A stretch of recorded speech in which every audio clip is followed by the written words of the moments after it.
Hi, everyone. Welcome to the show. Um, sorry, I was just checking my questions post for later because I'm just about to go on after this and do a Zoom in the Happy Side Hustle classroom for those of you that are in there. So this is sadly, but also excitingly, going to be the last Happy Hustle show for about 2 weeks. And the reason is, hi Karen, is because I am going on holiday. So I'm not going on holiday until the end of next week, but I've got a really big day in my day job next Monday, so I won't be able to go live next Monday. Anyway, sometimes just a break and a bit of self-care is what's called for. So this will be the last one for 2 weeks, but I will be back in 2 weeks, don't worry. But tonight I want to talk to you about uncomfortable boots. Yay, holiday. I know when I say holiday, it's just in the UK, but feels like such a long time coming, and everything's crossed for no self-isolation, no COVID cases, no travel ban. Let's just see. But hopefully, if it all comes together, if it all stays as it is just now, yeah, we'll be away next Friday. Hi, Marianne. So I want to talk to you about uncomfortable boots. My son is doing his Duke of Edinburgh expedition at the moment. So you're probably aware of the Duke of Edinburgh Award. He's on his silver, so he's completed his bronze last year. He's on his silver, and next year would be gold, but he's not up for gold. He doesn't want to do it. Anyway, but he wants to complete his silver. And when he decided he wanted to do Duke of Edinburgh, like before he did the bronze, we got this list of things that we needed to buy. And one of the things was properly fitting walking boots. So the instruction was go to like a proper shop, like don't just pick up a pair of boots that you think will be fine, like go and get them fitted and make sure that. So anyway, so we did that. And in the shop, there were very, very, very expensive boots. And then there were boots that were on offer. And I'm going, I think those boots that are on offer, what do you think of those? And my son's quite easy. He's like, yeah, that's fine. Anyway, asked the guy in the shop, got him to fit them. And I said, see those boots there? Like they're half the price of the other boots. Like they were half price. But I said, are they would they be fine? And he said, yeah, they're on offer. Like they're not cheap boots. He said, they're not the best boots, but they'll be fine. He said they'll be fine, especially for his bronze. Like it's only kind of 2 days of walking. It's not massive distances. So he said, let me fit them. So he fitted them, got them the right size and everything. And we're like, okay, we'll get the cheaper boots. Okay, son was happy. Right, son, you need to break these boots in. And he's like, yeah, we'll do. Got them kind of at the start of the summer. It was a really hot summer. Every time he went out, he didn't want to put on a big pair of chunky walking boots. So he didn't break them in. Long story. So when he went for his bronze Duke of Edinburgh, which was pre-COVID, so more than a year ago now, his expedition, he came back. So it was 2 days. He came back on the second day. His feet were ripped off him, like, blisters, bleeding heels. And anyway, we were just like, oh no, it's because you haven't broken in your boots. So breaking your boots before you go on your silver, right? Okay, his feet obviously recovered. He made it. This week, it's the silver expedition. So since the last one and this one, there's been a pandemic where he's not really been allowed out the house. So has he broken in the boots? No.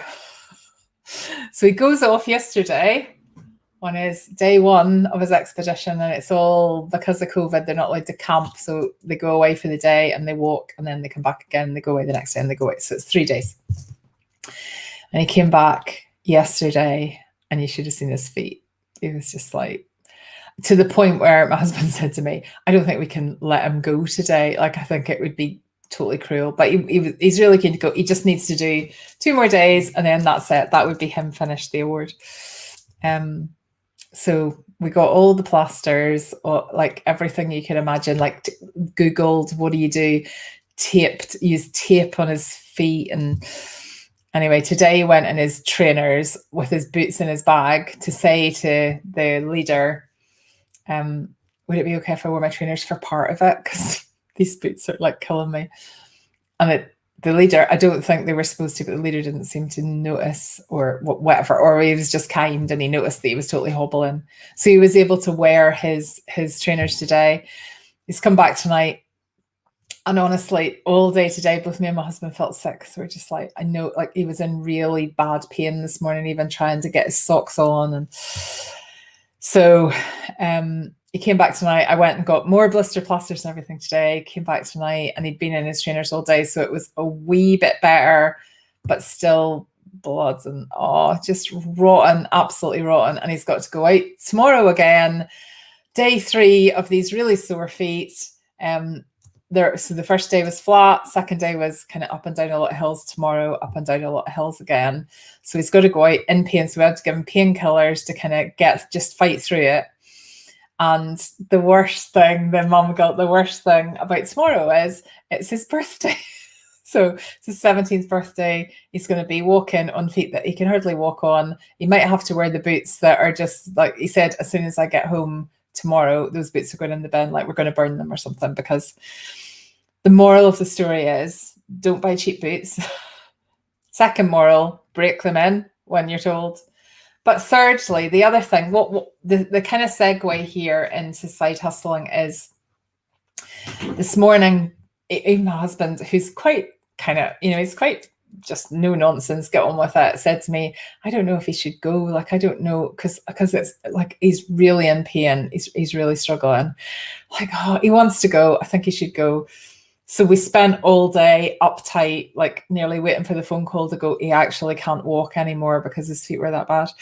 But it didn't come, and he texted me to say, listen, I'm on the bus again. I'll be back at this time. Can you come and pick me up? And when I went to get him, like, he is seriously hobbling, like nobody else is hobbling, just him. So he hobbled over to the car. But he's like, do you know what? I just took painkillers at lunchtime and it was fine. And I'll just do tomorrow. And then that's it. I never need to do it again. I'll get my award and it's fine. And I just love his kind of just resilience to it all. And it made me think, sometimes you do have to do things that you don't want to do. Like, he's going to go out tomorrow on his birthday and hobble up and down a hill for, I think they're doing 12 kilometers tomorrow, but like serious hill stuff.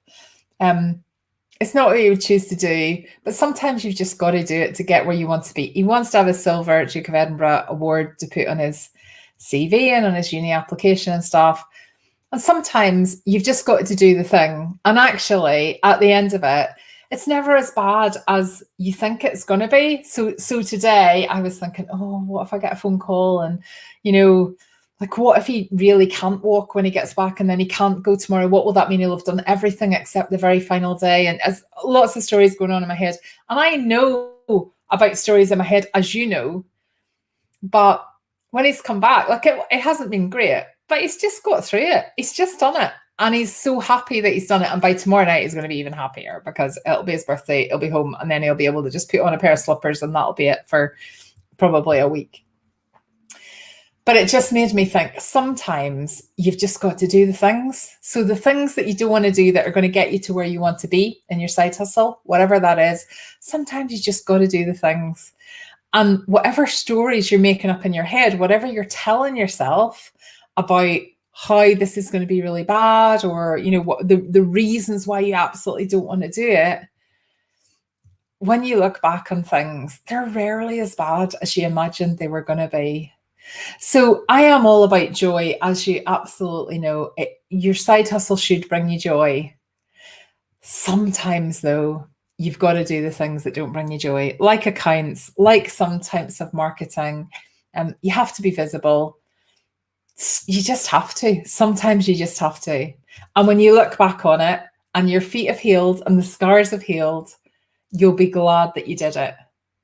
So I just want you to check in with yourself and go, what am I avoiding? What am I avoiding that could take me further, that would push my side hustle further? What is it that I could do that I'm avoiding, and how can I make sure that I motivate myself to do it?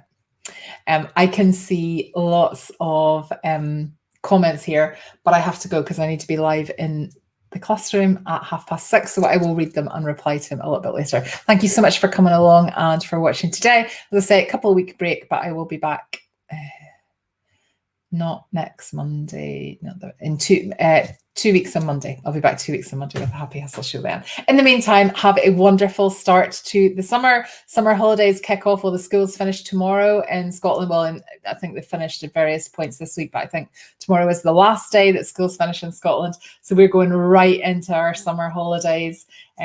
Yeah, I hope you all get to do something. I hope it's lovely and sunny wherever you are, and I'll catch up with you again in a couple of weeks. Take care, everybody. Bye.